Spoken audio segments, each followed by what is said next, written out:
Let's go get another wisdom. Scope of Hope Church. And I want you to make sure that you join us and you get all the information that we got for you. You ready? Let's go. Day number 14. Day number 14. Every generation's best determines the next generation's worst.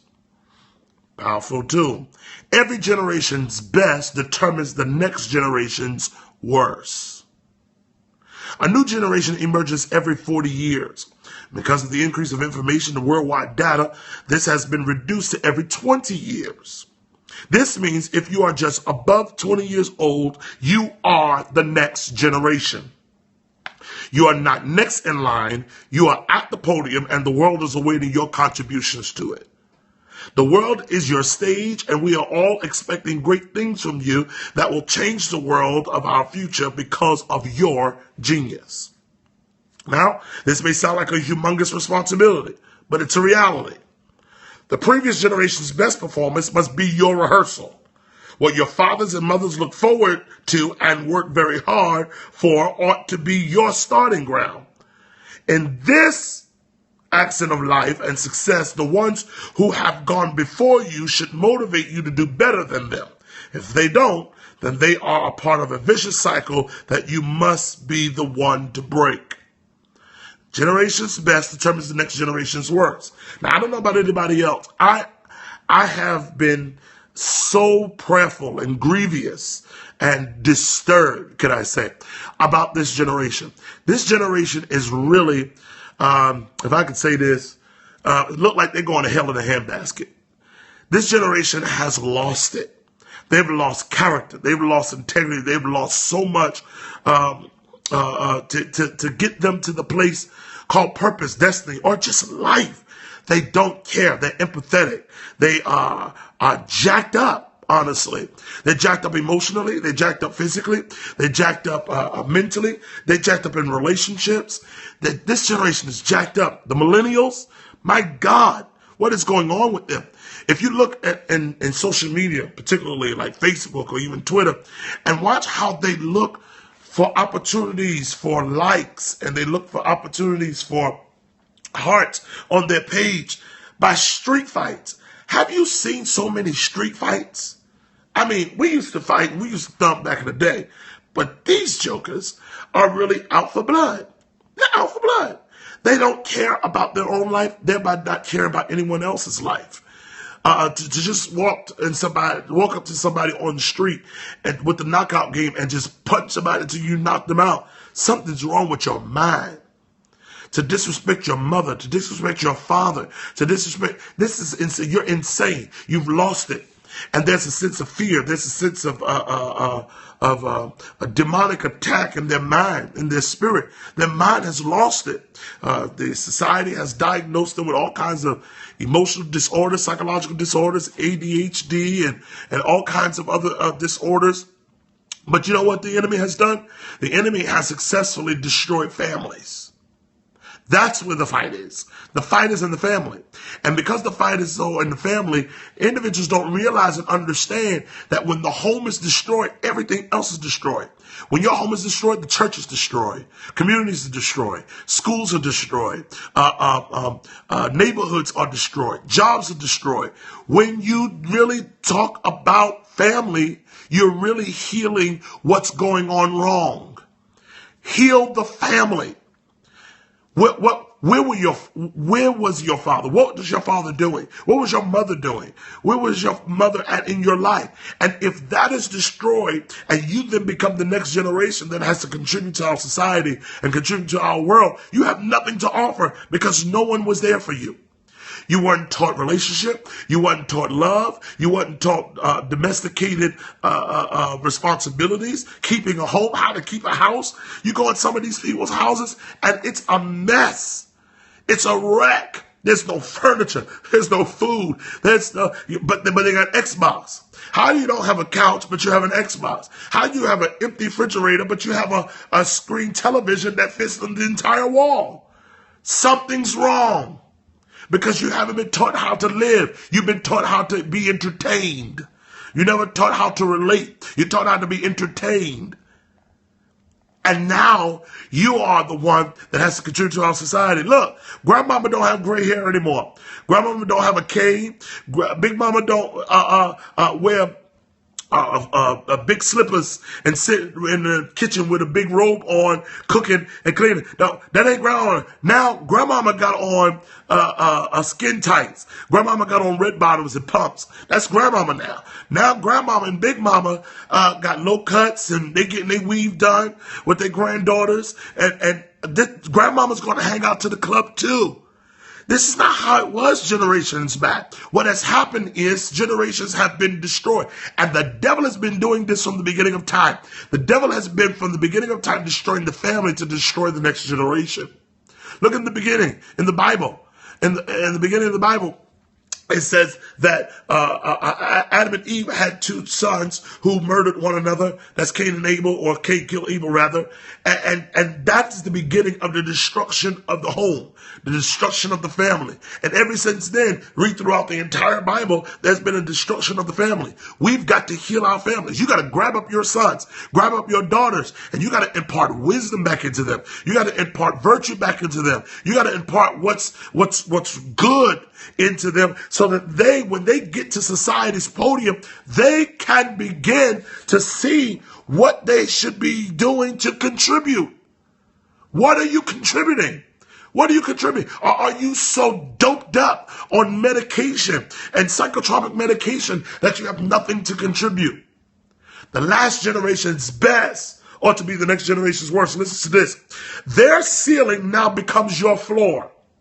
Their best is your worst.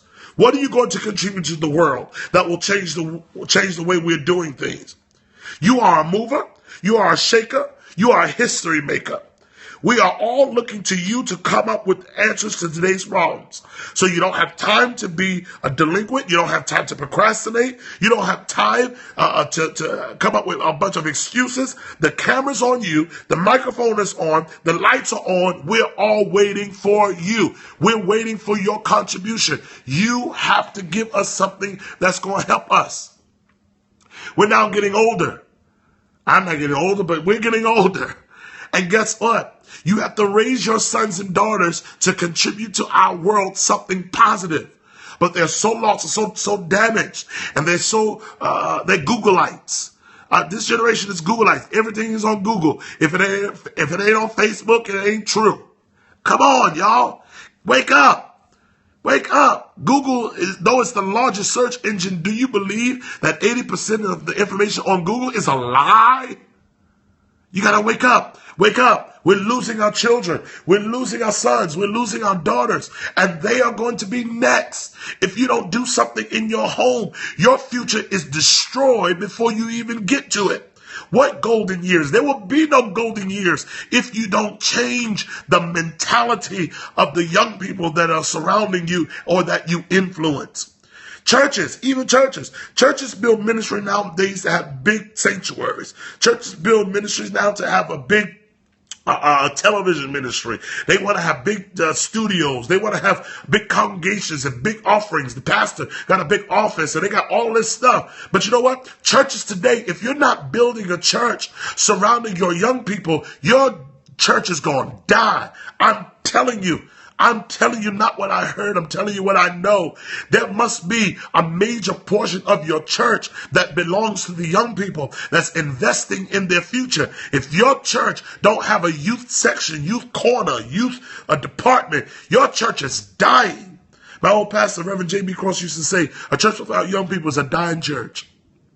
You've got to pour and invest in your young people. Stop all that shouting. Stop all that dancing. I'm confused. Even churches, I'm confused. When you put up on social media, your young people in your church dancing, and they can spin in circle, and they can huck and buck, and they can twist their leg across the other little leg, and that little boy doing it, and that little girl dancing, she helping stop it. But she don't know how to quote the books of the Bible from Genesis to Revelation. I have a problem when they can dance like that, but they can't even quote Psalm 23. I have a major problem when they can do all that dancing and John 3:16 is not even in their little spirit. We've got to invest some major investments in our children. If we don't, we're going to lose them. And if we lose them, then we as a seasoned sages, we that have a future, our golden years will be destroyed. But those of you who are watching, you're 20 years old, you're part of the millennial generation. You're part of the millennial group that's going to change our society. Now, you're a thinker. Now, you got aggression in you. You got anger and rage in you. And you ready to turn this world upside down. You ready to do some major things. But if you're not guided by wisdom, if you're not guided by somebody who's been there and has some experience, you're going to contribute to us a bunch of junk, a bunch of nonsense, a bunch of mess. You're going to feed us junk food and we're going to have no nourishment. Let me help you, young people. Let me help you. I'm almost 40. God, I'm almost 40. Y'all pray for me in Jesus' name. I will not have a middle-age crisis, but I'm almost 40. I'm looking to my son. My youngest son is 15 years old. I'm looking to my son to contribute to me. I was in the car the other day and I was riding with him and I was teaching him about business of investment. I said, son, I know you love football. I know you love basketball, but guess what? I want you to understand equity. I want you to understand investment. I want you to understand accounting. I want you to understand something because there's some great stuff out there. A gentleman, y'all need to go look him up, by the name of Robert Smith has been the first billionaire, African-American billionaire who did not make his money from entertainment. He did not make his money from dribbling the ball. He did not make his money from sports. He did not make his money from entertainment. And I'm not hating on any African-American billionaire who's made their money from entertainment. Do your thing. But he made his money off investing in firms and equity. And guess what? We have to learn more to invest in our society, invest in the next generation by just entertaining and making people laugh. We have been the clown in the world circus, and we've been entertainers.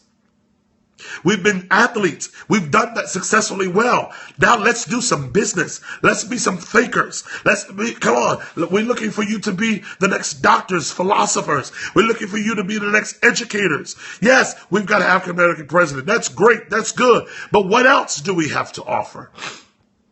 Are you hearing me? The last generation's best ought to be the next generation's worst. Whatever your mother accomplished, that's where you start. Whatever your father accomplished, that's where you start. My pastors, all my pastors that I've had, their congregation size, and I've only had two pastors, their congregation size was approximately 75 to 100 people. 75 to 100 people were their congregation size. Guess what? Guess what? My congregation size should begin at 100. And then I'm going to maximize that. And then I'm going to maximize that. And wherever I end off, my sons and daughters in the ministry, that's going to be their starting ground. So we should be growing higher and higher. We should be going from glory to glory. We should be going deeper and deeper in greatness and greatness. My brother, my sister, so we have to impart. We have to give them something that they can stand on. Give them something that's valuable. If this is helping you today, if you love this wisdom, if you love what I'm giving you, you know it's true, I need you to tap that screen and heart it up, y'all. Come on, heart it up. Heart it up. Let me see the hearts. If you believe that you've got something to offer this world, you've got something to offer, that's right. Let me see you. Heart it up. Heart it up. Heart it up. Give me a major Periscope, Hopescope Church heart attack. That's it. That's it. This is the only kind of heart attack I want. Come on. Pour into your children. Invest in your children. Take that 20-year-old and tell them you got to be a thinker. You got to be a thinker. Listen, great that they're increasing the wages for all of the fast food restaurants. They're increasing the wages. Great. Awesome. That's wonderful. Give them increase in pay. But guess what? Whatever you do, don't tell your children to just stay there flipping burgers and dropping fries. You got to do that for the moment. We understand that. You work in retail for the moment. You selling clothes. Okay, that's cool. We all had to do it. But that's not where you're staying. That's a means to an end. Don't work for the clothing factory and the clothing company. Look to own the company. Find out what the owners are doing. Pour into your children this kind of data. Pour into them that kind of information. And by God, whatever you do, grab your children up and take them and hug them and tell them that you love them. When I started pastoring, I did not know how many homes did not even use frequently the word love. They did not often tell each other that they loved them. When I started my church, we did that in my house all the time. And I used to grab my members and tell them I love them. Oh, I love you. God bless you. I love you. I love you. They said, what? That's so strange. That was strange language. It was strange lingo. Come on. We've got to teach our children love. We got to pour into them because they're next. The microphone is on them. What do they have to say? Look at the news. When the news is filing a report and they're doing a report, they always put the microphone into someone that's ignorant, to someone that doesn't know how to complete sentences, someone does not know how to talk English. But they talk Ebonics. They talk all of this other nonsense. My brother, my sister, hear me and hear me good. We've got to invest in our children. We got to pour into them because they're getting ready to step on the world stage. They're next. They are going to be the contributors of our society. And when I get older, they're going to take care of me. They're going to take care of you. What are they going to do? What are they going to say? Are they going to stick you in some kind of old folks home and just leave you be? The devil is a liar. I told my children if they put me in an old folks home, I'm coming to get them. I promise you, I'm going to tear their life up. I'm going to make their life a wreck. I'm building you and I'm building your financial portfolio. I teach my children, I'm building your financial portfolio. I'm teaching you how to treat money so you can have a big old house. And when I get old, you're going to put me in one of the wings of your house and you don't even have to see me. Just assign me one of your maids and one of your servants and I'm going to be over there, but you are not putting me in no home. You're going to put me in your home that I taught you how to buy. It's wonderful to have nice things in life, but what's the sense to have red bottoms and you don't have any bottom line of your portfolio financial account? What good is it to have on a mink and a fur and you don't even know how to properly take care of it? And you're living in the projects and housing developments. Now listen, there's nothing wrong with that. There's nothing wrong with living in the projects for now. There's nothing wrong with living in housing development now. But you should be progressively looking forward to more and better. Teach your children. Teach your children. Teach your children. Invest in them. Those of you who are between the ages of 18 to 25, hear me and hear me good. And those of you who are knocking on the door of 30, hear me good. We're looking to you. We're looking to you. We want you to come up with some answers. We want you to be thinkers. Because the last generation's best ought to determine the next generation's worst. Are y'all hearing me today? Are y'all getting something out of this today? Teach your children. Pour into your children. And if you are a child, learn something so that you can be a contributor to our world. Let's see some hearts, y'all. I believe this is helping you. I believe this is blessing you. I believe you're getting something out of this because God is getting ready to do something great and mighty in your life. This is biblical stuff, y'all. This is the way the Bible teaches us. The Bible teaches us to pour into our children. A wise man leaves an inheritance for his children's children. If you're not wise, guess what? You're not leaving anything for your children. I'm talking about more than just an insurance policy because you can leave the children all your money, but if you never taught them how to treat money, they're going to waste it. And in 3 years, all the money you left them is going to be gone. It makes no sense. I told my children when I die, I'm taking all my money with me. I'm going to spend it all. I'm going to spend everything I got. I'm going to leave y'all something, but I'm going to spend most of it. It's going to be gone because I want to teach you and train you how to live, how to make it yourself, how to get it through yourself. I'm going to show you how daddy did it. I'm going to show you, come on, you got to teach them, show them how you did it. We trying to leave them a large account, but we haven't left them legacy. My brother, my sisters, today, pour into your children. Pour into the next generation. And if you are part of the next generation, you're next. You are a legacy. But do you have a leg to stand on that's going to be a contribution to our world, contribution to our society? Personally, as a businessman, as a pastor, as a preacher, I'm so concerned about this next generation of preachers. These guys want to put on collars but don't have character. They want to wear colors, but don't have the tenacity and the enduring power to stand the test of times in ministry. I'm concerned about the next generation of church. They want to dance you, but they don't want to teach you. They want to teach you how to shout, but don't want to teach you holiness because they don't know it themselves. I'm so concerned.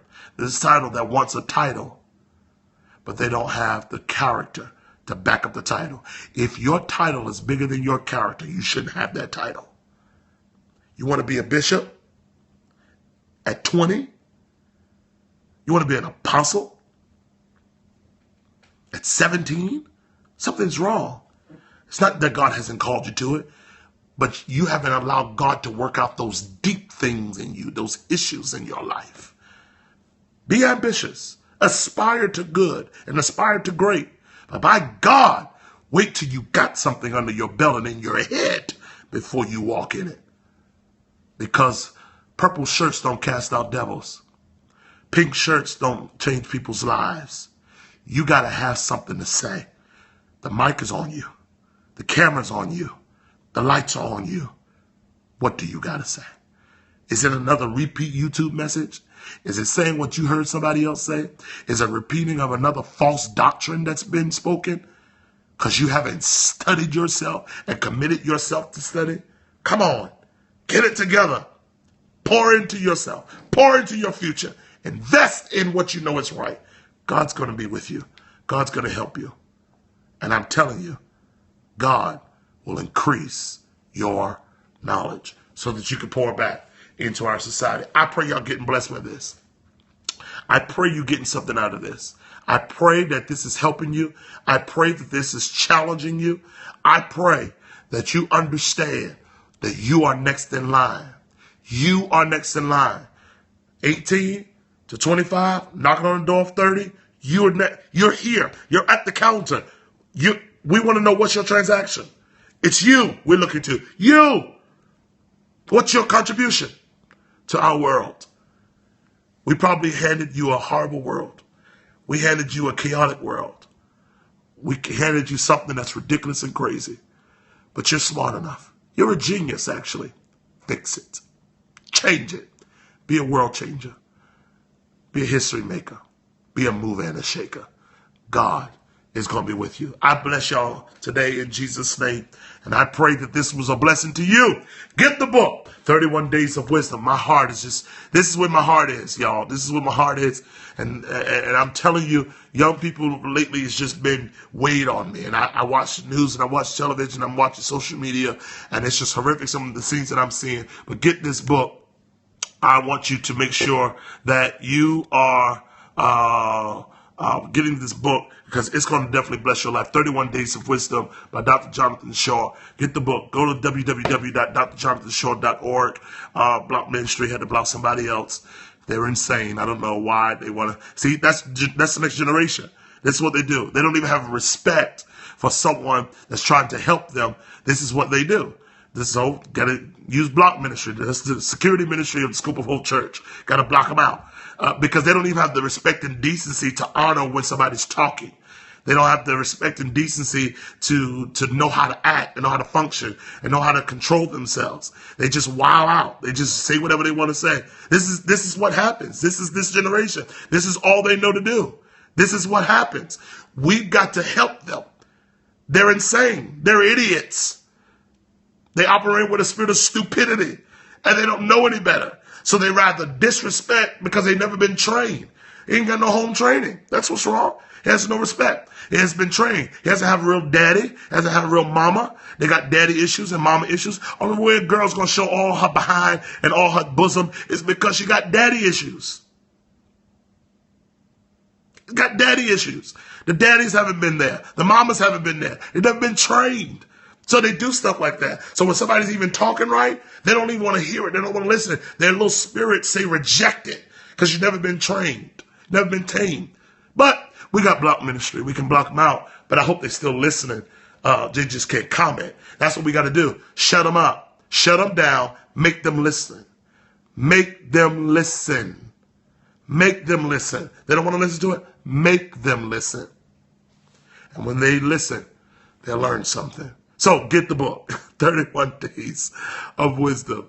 31 Days of Wisdom, Dr. Jonathan Shaw. Go to www.drjonathансhaw.org and get the book. It will bless your life at least for 31 days. I know church was a little long today, but it's my heart. I had to pour my heart out. This next generation, they've got to get this stuff. Y'all, heart it up today. Show me your love, because I certainly love y'all right back. That's it. That's it. Thank you. Whoever got purple hearts today, y'all are off the chain. God, I love y'all tremendously. Good. All them orange hearts and them gold hearts. Yeah, them purple, orange, and gold hearts. Yeah, I see the blue ones and the green ones. Yes, the pink ones even. Y'all are awesome. Y'all are blessed. Thank y'all. This is awesome. I really appreciate you. Amen. Thank you, Possible, for putting the website up for me. Listen, thank y'all. I love y'all in the name of the Lord. We're going to do some great things today. Today, I want you to look at what your parents did. Thursdays, I believe, are called Throwback Thursdays, right? Yeah, Throwback Thursday. I want you to throw back. I want you to throw back your history. I want you to look at what your mothers did. Look at what your fathers did. What did they accomplish in life? What did they do in life? What were their contributions to society? What did they do? If it wasn't mom and daddy, what did grandmama do? What did big mama do? If it wasn't them, it was aunties and uncles. Whoever had an influence over your life, I want you to look at what they did. Look at what they did. And if they wasn't there, was it a mentor? Was it a pastor? It could be foster mother, foster father, whoever was your influence in your life. I want you to see what their contributions were. And I want you to now use that as your groundwork. Use that as your floor. Today, use Throwback Thursday to look and see in the past and history, what did others do? That's your starting ground. Build from there. Move from there. Let that be your bottom. Let that be your floor, and start growing. Develop it more. Develop it further. And you be even a greater contributor to our world, to our society, to our church world, to our business world, to our economic world. You have to be an even greater contributor. We're looking for you. The world is looking for you. You've got the answers. Now it's in you, because greater is he that's in you than he that's in the world. You got it. Use it now. Use it. Grow.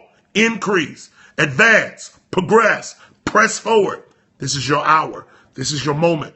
This is your season. The lights, camera, the action's on you. God bless y'all. I love y'all. The way we end, the way we close out, the way we give benediction here at the Hope and Scope Church. How do you get followers? How do you get followers? If you're talking about on Scope of Hope Church, just follow me. My website is www.drjonathансhaw.org. But if you talk about followers of life, you just got to be a good leader. People don't just follow anybody. They only follow good leaders. They follow somebody that has influence, because the leadership at its core is influence. I hope I answered your question of how you get followers. Follow me on Facebook. My name is Jonathan Shaw. Follow me on Twitter. I'm on there. Follow me on Instagram.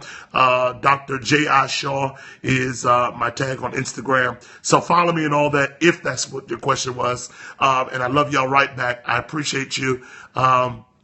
That's right. Tell your daughters they should do better than you. Absolutely. Don't let them repeat your mistakes. Don't let them repeat your errors. Let the generational curse that you've warred with for years, let it stop with you. Let you be the last one to go through it. You become the Joseph of your family, and you break the back of generational curses. Absolutely. I love that, Sheila. That's awesome. You should do that. Continue to do that and part within your daughters and part within your girls. That's going to be a blessing to them. Amen. They're going to come back and they're going to bless you for it. And your children are going to rise up and call you blessed. That's your Proverbs 31 woman. God bless you. And I love all of you. Thank you and appreciate you for logging on Scoop of Hope Church. This is how we do the benediction here. Peace.